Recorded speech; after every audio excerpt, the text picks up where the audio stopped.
let's take a look at collective bargaining. Joining together with other like minded people often makes it possible to accomplish objectives that elude individuals acting alone.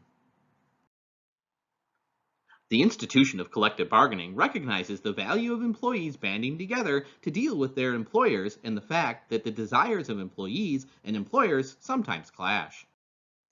Both employers and employees care a great deal about and are apt to disagree on wages, hours, and many other terms and conditions of employment.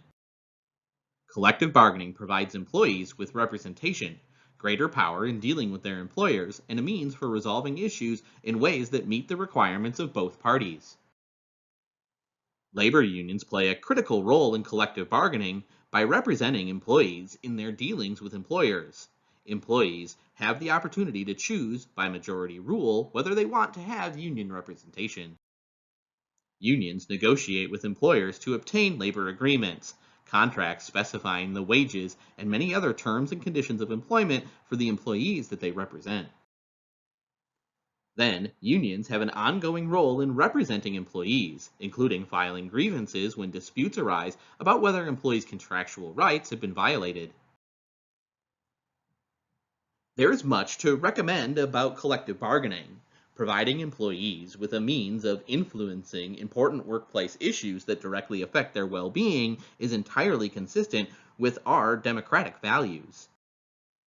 Rather than having to accept their employer's dictates or quit, collective bargaining gives employees the opportunity to exert a strong voice in the workplace. Another feature of collective bargaining is that the parties most directly affected by decisions about terms and conditions of employment get to decide the rules by which they live.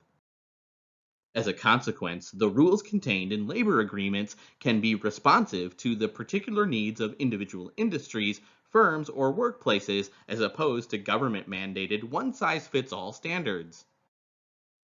Despite these and other benefits, collective bargaining is widely unpopular in the US in terms of employer response.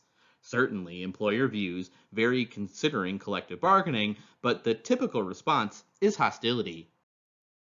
Unions do a reasonably good job of increasing the share of corporate revenues claimed by employees and make it more difficult for employers to implement policies not favored by employees. Even though collective bargaining is a vital piece of U.S. public policy governing the workplace, the process of attempting to form unions and bargain with employers is often contentious and produces many legal claims. The National Labor Relations Act, the NLRA, is the principal federal law concerning self organization and collective bargaining by private sector employees.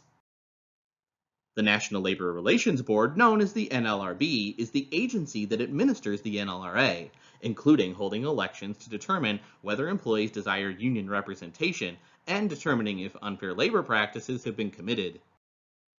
The Railway Labor Act is a federal law that governs collective bargaining in a highly unionized railroad and airline industries. It's administered by the National Mediation Board.